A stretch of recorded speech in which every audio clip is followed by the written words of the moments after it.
Okay, here we are again. Namo Om Vishnu Padaya Krishna Prasthaya Budale Shrimati Bhakti Vedanta Swaminiti Namane Namaste Saraswati Deve Gauravani Pracharni Nirvisesha Sanivani Paschatharista Vanchakalpa Trivyaschа Kripa Sindhuvye Vacha Patitanam Pavane Vyo Vaishnave Vyo Namaha Shri Krishna Chaitanya Prabhu Nityananda Shri Advaita Gadadhar Shivasadi Gaur Bhakta Vrinda Hare Krishna Krishna Krishna Hare Hare Hare Rama Rama Hare Hare. Okay, this is again Caitanya-mahakavya, the book by Kavi Karnapur, who's a son of Shivananda Sain, intimate associate of Lord Chaitanya, and by the mercy of Bhanu Maharaj, we have this book. Somebody's phone.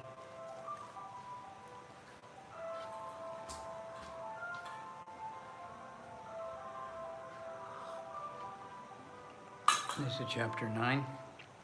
Shiva said to Gaurachandra, who was submerged in an extraordinary ocean of happiness, O Lord, please hear of your pastimes that you previously performed. I will narrate them. Seeing the indescribable attractive face of the Lord, the playful gopis with beautiful minds, eager to play with him, performed astonishing actions with their limbs.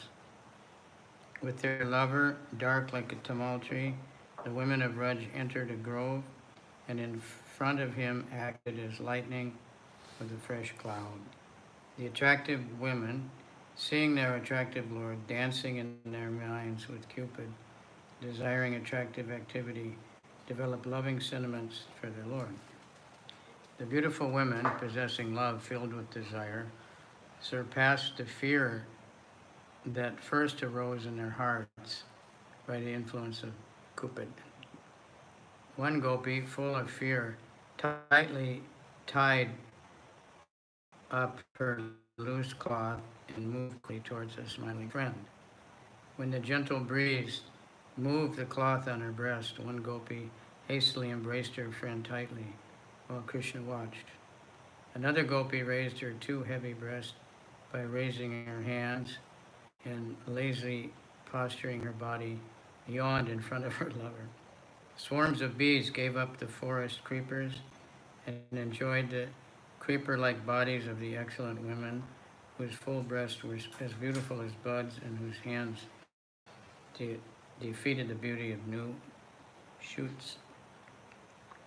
Were the bees satisfied with the beauty of the creeper-like bodies of the beautiful women, since they flocked completely to those creepers with loud buzzing?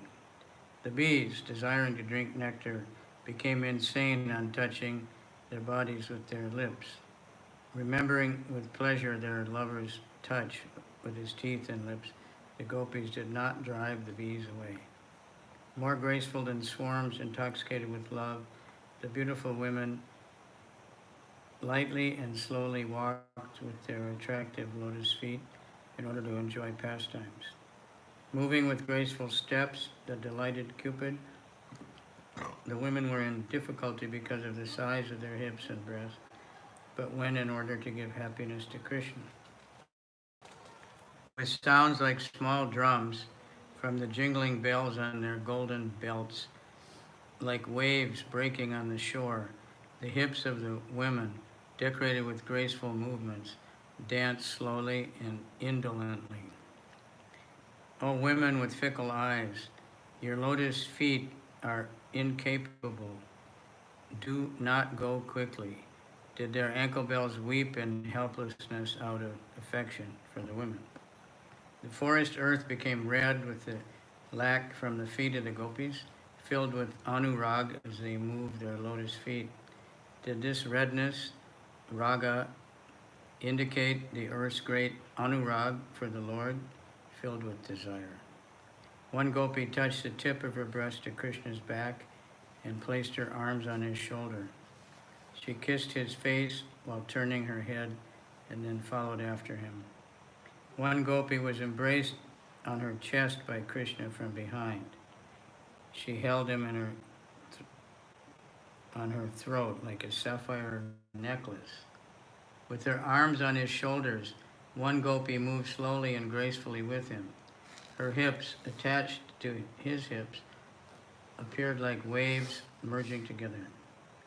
One gopi with her friends moved about, making amorous gestures directed to Krishna. She raised her arm attached to her breast and placed it on the shoulder of her friend with graceful movements of her limbs. At that moment, the Lakshmis of the forest arrived, bearing desirable gifts for the gopis who had become helpless because of Cupid. She said, "O proud women, you have become very condition. O golden maid should vanish.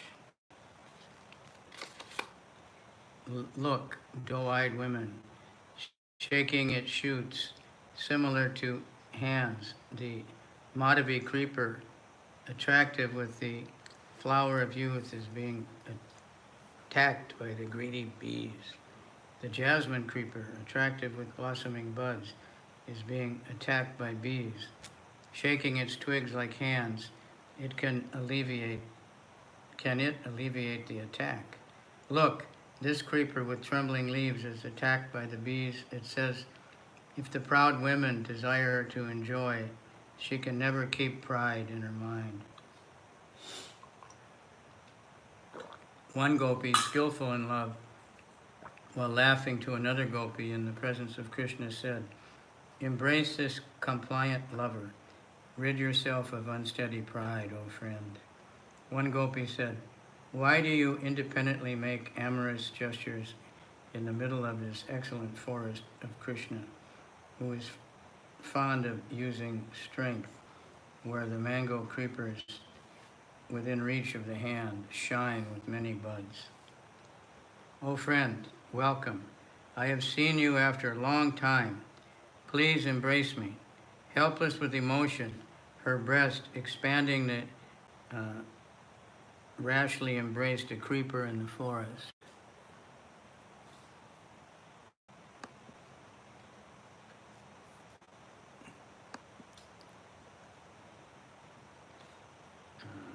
One gopi said, "Oh, beautiful browed woman, oh, beautiful woman, oh friend, ornament your attractive chest with the branches of the creeper, but the foolish bee should not fall upon it, thinking it a lotus bud.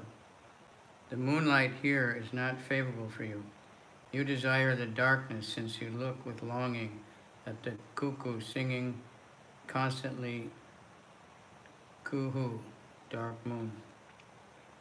That gopi, desiring to go, said with some falsity in her words, "I'm going far from here.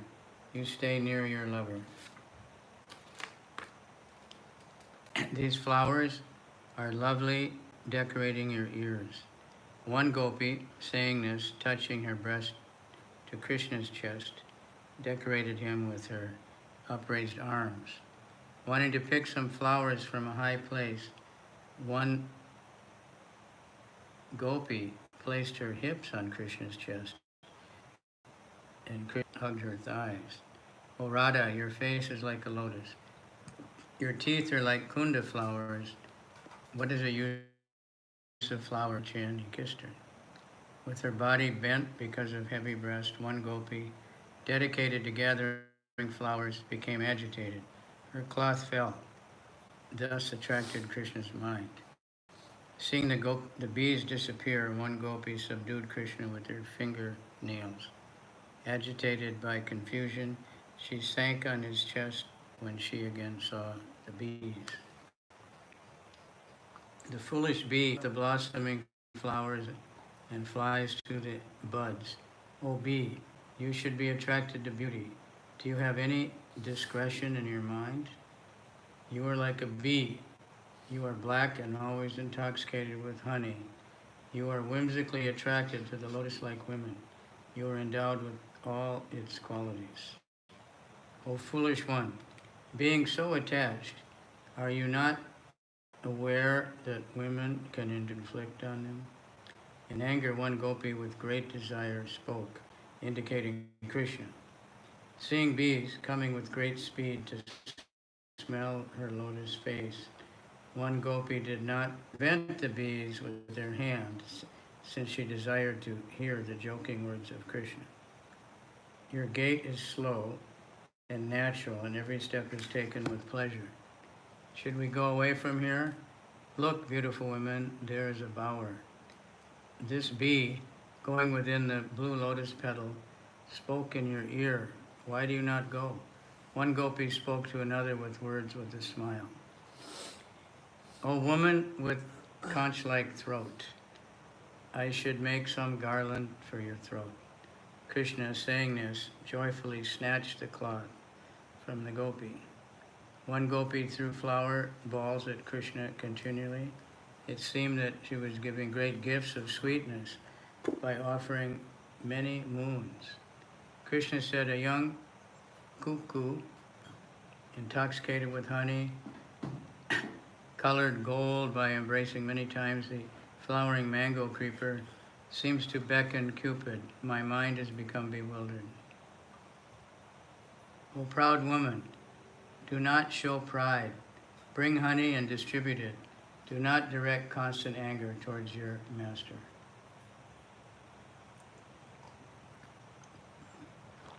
Let him drink the nectar of your sweet lips. Bring life to your lover, worthy of your mercy. You lover, worthy of your mercy. You are the Lord of his heart. Do you not know the pain in his heart? Thus the tender, dark Lord, intoxicated with love, swayed by great attraction at all times, the Lord of the heart, worshipped one gopi whose heart was controlled by his qualities. Their bodies decorated with flowers stole the beauty of the forest. Their bodies shone most brilliantly. When excellent articles are accepted, they produce excellent results.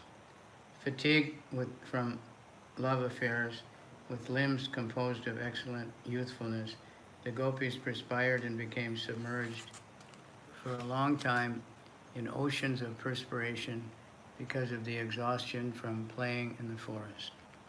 The gopis with languid limbs, tired like their lover, went and submerged themselves in the Jamuna filled with sweet beauty, endowed with the hue of a dark cloud, endowed with blossoming lotuses, dark cloud, endowed with blossoming lotuses for eyes.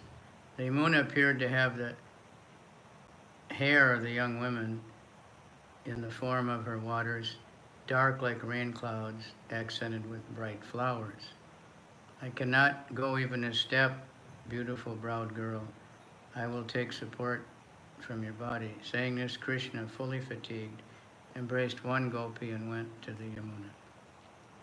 Each desiring victory, Krishna and the gopi kissed each other, and their nails and teeth against each other fled from each other and splashed each other with water. These are quite intimate. It's in Caitanya-mahakavya also. Same thing. But I think we'll skip ahead. Too much of that, we're not ready for that.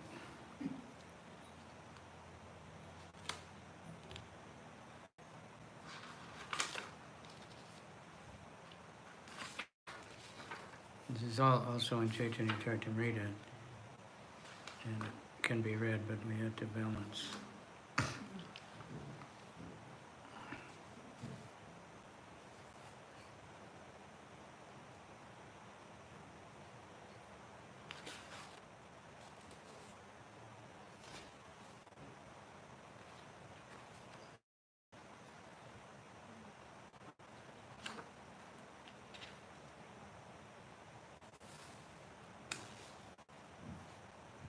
Chapter 11.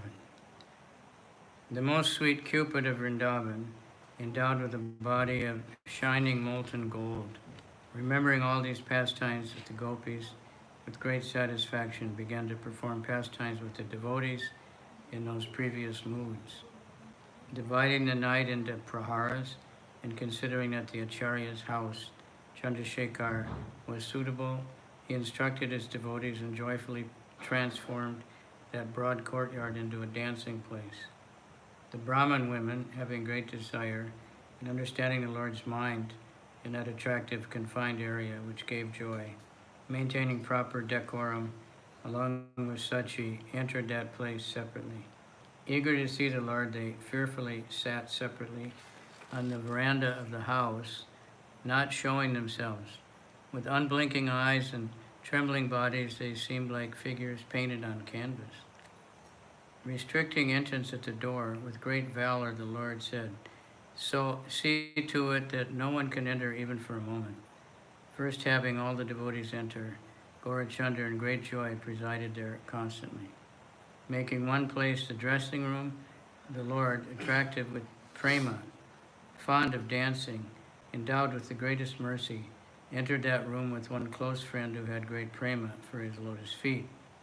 At the beginning of the night, Srivas, dearest to the Lord's lotus feet, assumed the costume of Narada, and is the best Brahmana, holding crystal beads for japa and wearing matted tawny hair. Then one pure servant named Shuklambara, holding a kusha seat and a water pot in his hand, smeared with Ganga mud, suddenly entered and offered respects to Narada. He then sweetly spoke to the dear devotee.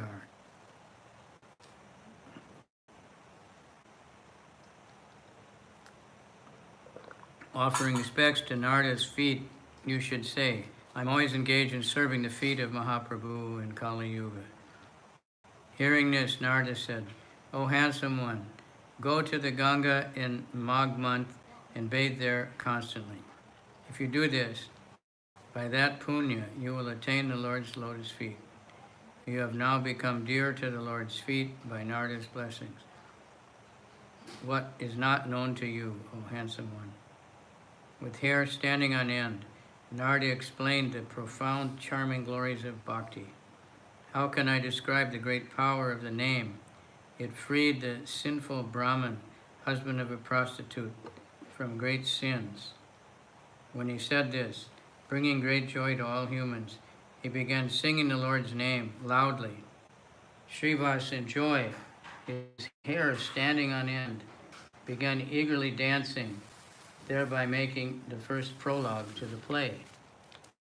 When he left the stage dancing and singing, Haridas, dressed sweetly, entered the stage like a host of moons, holding a fine stick, playing a Vaikuntha guard. Parentheses. He said, "Loudly chant the name of the Lord, joyful with prema, speak topics of the Lord." Beautiful as the moon, overcome with great joy at every moment, pointing with the tip of his stick, he tried to wake up the sleeping people of the three worlds. By the order of the lotus feet of the Lord, who is unlimited Vaikuntha, I have first appeared on earth. Please hear that order, sweet as nectar, which will give life to all the people swallowed by this snake of Kali Yuga. No one is bathing in the sweet river of the name. That is what I desire to come to distribute to this world the name. All of you should chant the glories of the Lord, drinking his order with your ears at every moment. You should dance, filled with the rasa of Sankirtan remedy. Hearing these pleasant words flowing from his moon-like face, everybody's hair stood on end. They sang a pleasant song along with Kartal and Mridanga. Haridas danced in joy, and dancing to the rasa of Sankirtan exited and took rest. Advaita then assumed the identity of the Lord, imitating his dress and actions, holding a flute in his two hands with bliss. The Lord showed his ornaments, flute, peacock feather ornament, yellowed cloth, and beauty. With a body the color of molten gold, he danced at will. He was a supremely beautiful hero. The most attractive, sweet form with lotus eyes entered among the devotees. His body covered with sandalwood, he danced among the devotees to the accompaniment of sweet mridanga, using laya, tala, and mana. While Advaita was dancing, Nityananda entered, wearing the costume of an elderly woman, Purnamasi, with white, attractive, scattered hair in the highest state of madness. As he danced, his costume became disheveled. After Nityananda finished dancing, Gadadhar with conch bangles on her shining wrist, glamour of quick radiance.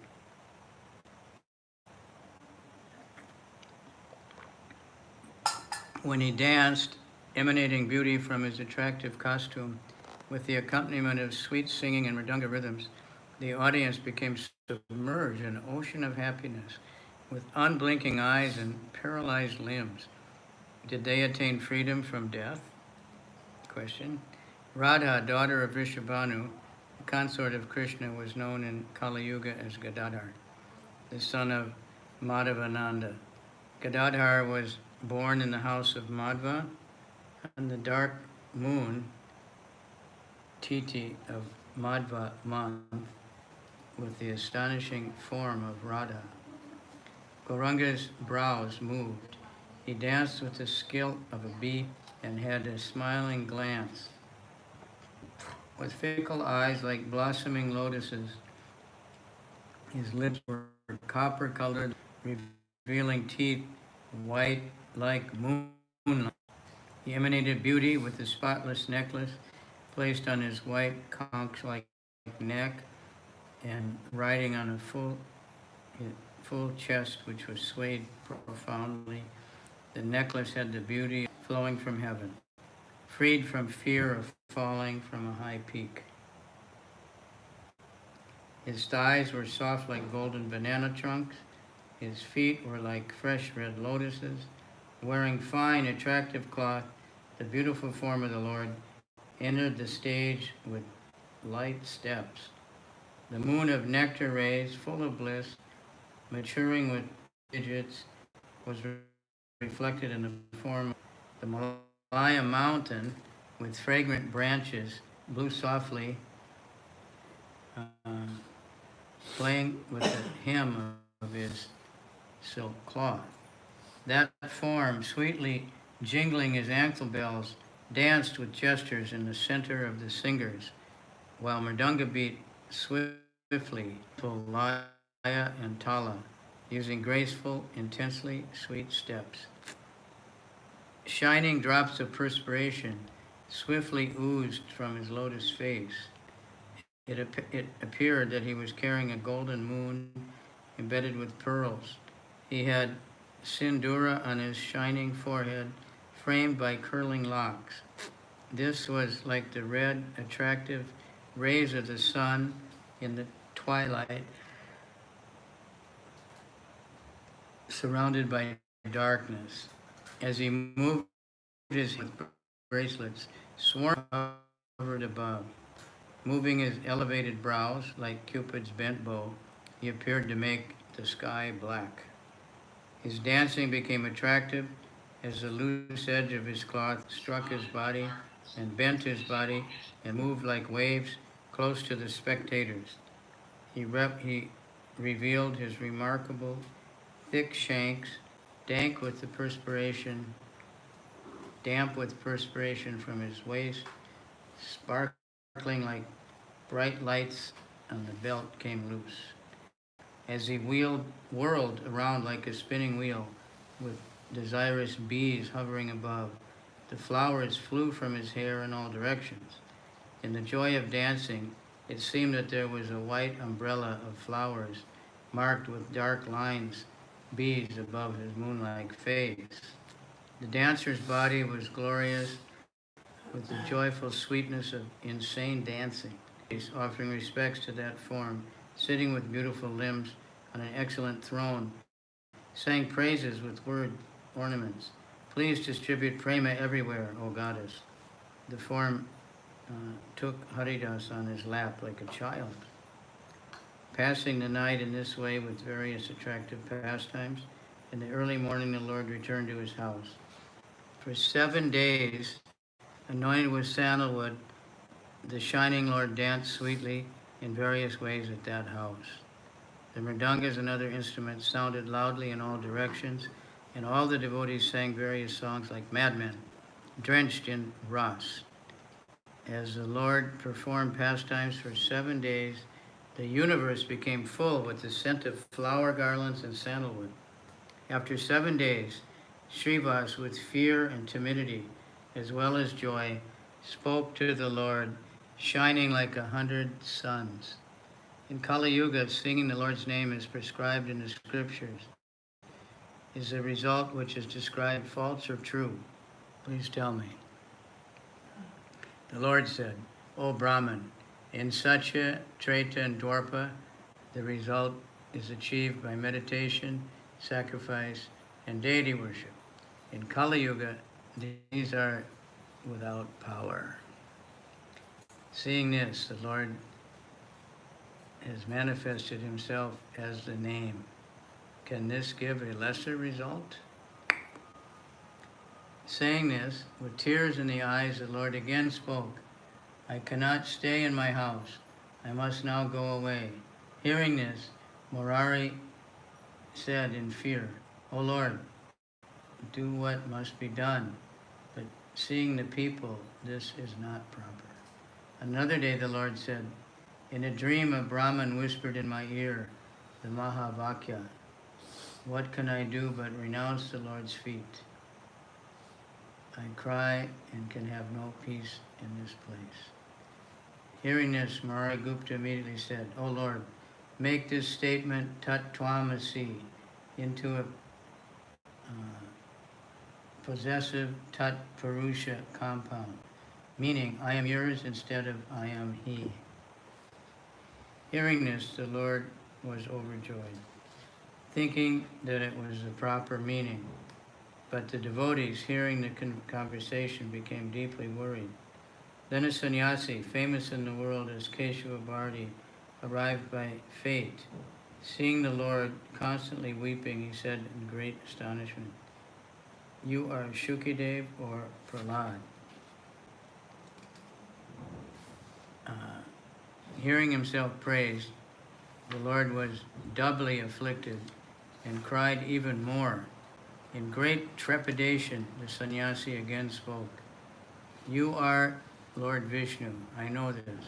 Saying this, the Lord desired, hearing this, the Lord desired to take sannyas. Mukunda then said, look at the Lord with unblinking eyes, constantly as long as he is here and does not leave. The Lord and the others, because of prema, I will wander everywhere constantly, going from here. Again Srivas spoke in fear. How can I remain in separation from you? My mind will constantly burn up. The Lord said, I will stay in your house. Immediately Srivas' mind became peaceful. In the evening, the Lord went to Murari's house. He gave instructions, saying that he should take shelter of Advaita while describing the crossing the village. Lord, where has he gone? As they reflected, after 7 days they saw him with disturbed heart, desiring to take sannyas. Seeing him in this condition, they all immediately fell into painful, constant lamentation. O Lord, what is this play? The beautiful Gauranga desires to take sannyas and wander about. You are hard-hearted. The women spoke, Ah, Shiva is cruel. The Lord is astonishing. A thunderbolt has suddenly struck. He has such form, character, and sweet beauty, but now he is taking sannyas. This bewilders the mind at every moment. Crying, the Lord, to spread happiness, said to the crying people, O mother, O father, I bless that you shall have prema at the lotus feet of the Lord at all times. After his polite speaking to them, he went to Keshwavardi's house and offered profuse respects. Absorbed in the proper conduct of a disciple, acting rules, he then called his guru near and spoke in his ear with delight the auspicious Mahavakya, which he had heard in a dream. The Lord then called a very fortunate barber and instructed him to shave off his hair. The barber, overwhelmed with prema, constantly wept and trembled. Out of fear, he could not do it. The great, beautiful God, chant Hare Krishna loudly at all times. Then he said, when he said this part with sorrow, while crying, his hairs were standing on end. Those who were there said in piteously voices repeatedly, "Oh, mother, oh," they beat their heads on the hands on their head and criticizing their lives, lamented. Though he was the actual guru playing the role of a disciple, he received the mantra, spreading mercy to the world, seeing that the Lord, with his hair standing on end, desired to go, said, and gave him red cloth and a danda. Receiving the danda in order to obey the instructions of his guru, intelligent Gauranga remained there for a day. Mind was restless. Taking his guru's permission, the Lord of mysterious and incomparable excellent actions went to the pious place called Radhadesh. On the road, overcome with happiness, he meditated on the Lord's activities, soft with prema for the name and attached to it at every moment. He stumbled about, sometimes singing, sometimes wailing in pain, sometimes moving slowly and sometimes going quickly like a lion. Not hearing the Lord's name in one place, the Lord became and went to the riverbank to end his life. As he lowered himself into the water, some children uttered the Lord's name. By that sound, he melted with prema. Tears fell constantly, and his body became stunned. Hearing the children utter the name loudly, the Lord became mad with prema, and falling on the ground, wept intensely. Going some distance, he ate food. He continued walking, sometimes laughing, dancing, singing, and crying. Full of joy, the Lord, soft with unlimited prema, moved with dancing steps, sometimes in the mood of the gopi, sometimes as a servant, and sometimes with reverence. He headed toward the west. He was unaware of himself. By fortune, he went to the southern direction, and recovering consciousness thought, "Where am I?" He decided to go to the Advaita's house. He then spoke to Nityananda in a sweet voice. "Go quickly to sweet Navadvip on the banks of the Ganga. Say sweetly to the people my words. Go quickly to the house of Advaita, I have arrived." Agreeing, Nityananda then left for Navadvip.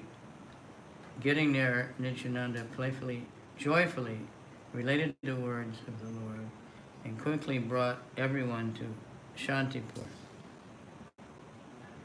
Sachi, but in great joy, went there also.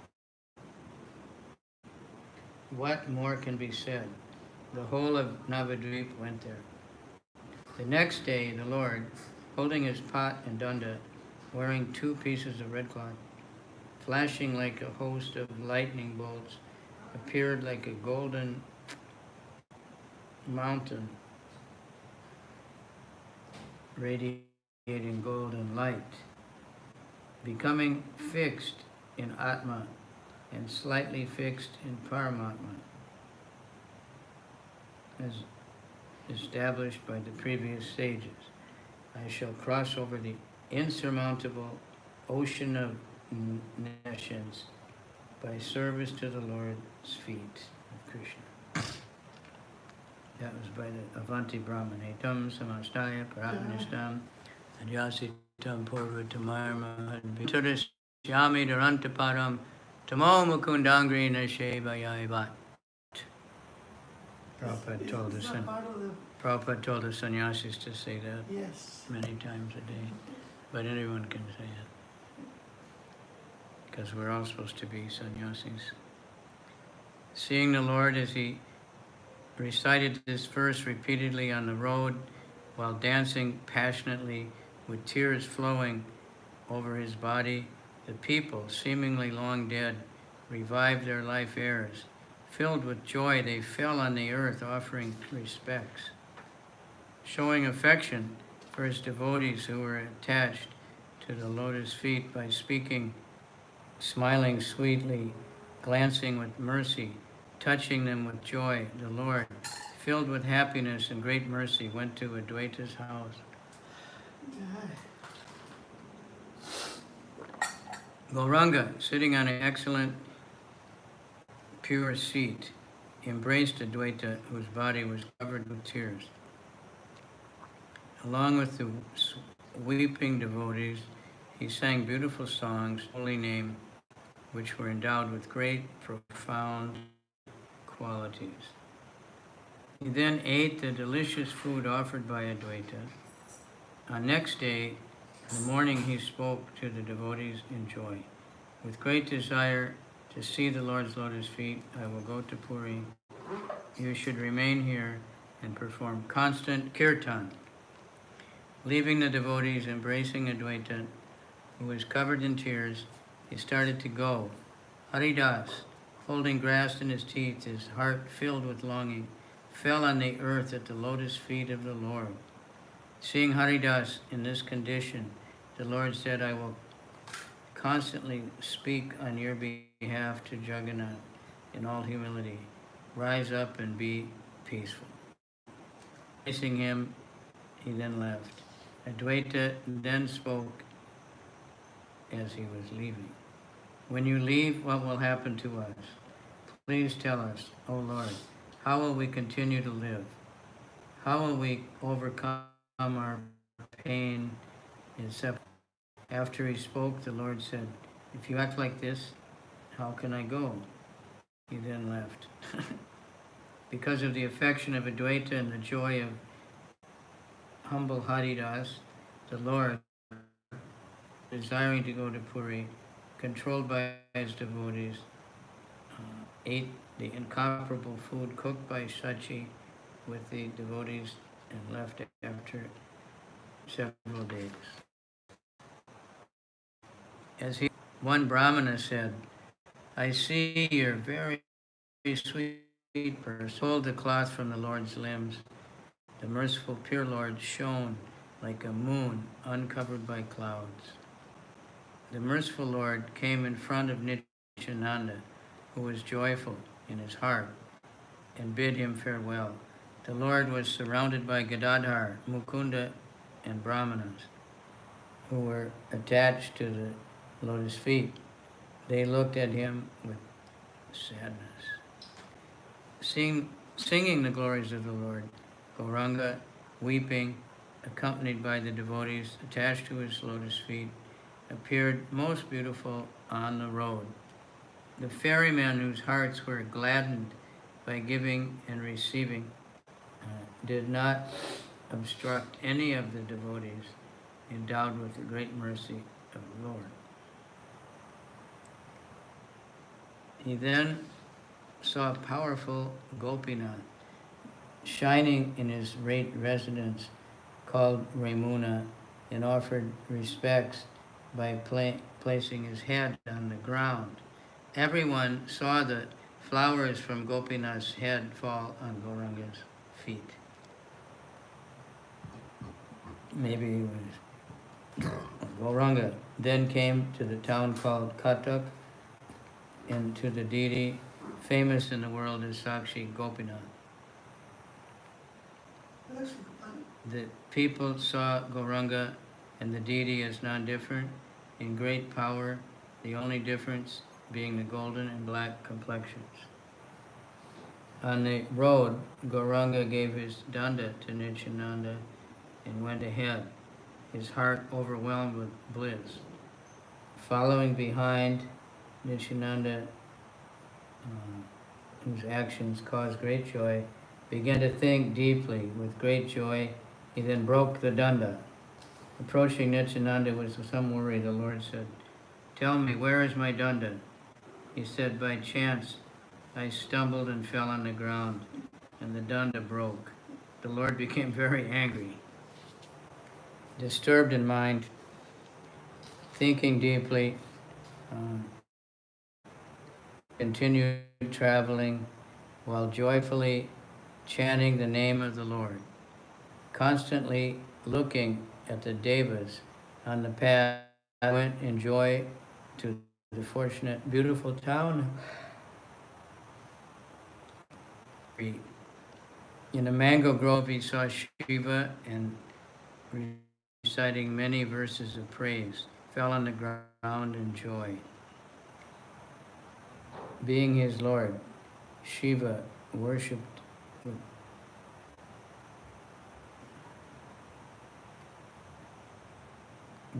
him with sandalwood, a guru, and prasadam, following scriptures. From there, the Lord went to the beautiful Kamala Yatra, offered respect. She bathed in the. He saw the temple with the pinnacle as beautiful as Kailash, endowed with a shining chakra and a flag waving in the wind. Falling on the ground with the others, he bathed in his own tears. Arriving at Puri, he entered with devotion, and seeing Jagannath, he offered respects. Continually gazing at the Lord's sweet, moon-like face, he bathed his body in an ocean of flowing tears. Lord Jagannath.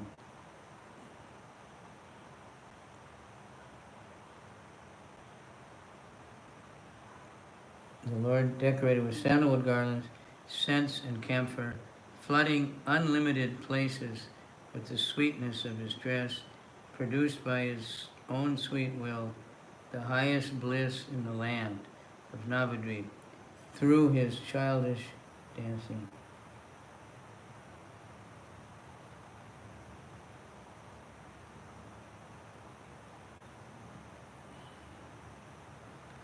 When the Lord played with great pleasure in Navadvip, there was no sleep, no fear, no hunger, no thirst, no whimsical actions, and no fear of time or punishment from Yama for anyone by the Lord's mercy. All the things that everybody's after are just listed there, so I think we'll stop. Sri Caitanya-mahakavya ki jai. It says you joined. Yeah. Oh. I was there. Many times I joined. Not so many this time. Oh, it's not a touch screen.